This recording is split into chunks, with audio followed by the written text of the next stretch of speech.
वंदे मातरम वंदे मातरम वंदे मातरम वंदे मातरम वंदे मातरम। वंदे मातरम।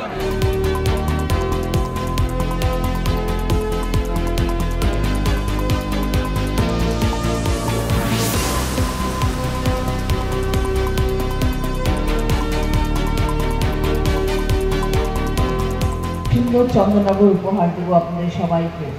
আপনাদের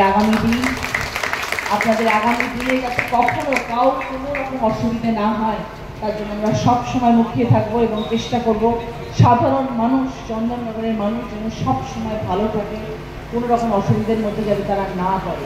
যদি পরেও কখনো আমরা সবাই আছি তাদের পাশে এবং তাদের জন্য যা যা করার দরকার সেগুলো আমরা সবসময় করবো। এরকম রক্তদান শিবিরকে আয়োজন করা হয়েছে, ভীষণ ভালো একটি প্রয়াস, এরকম হওয়া দরকার।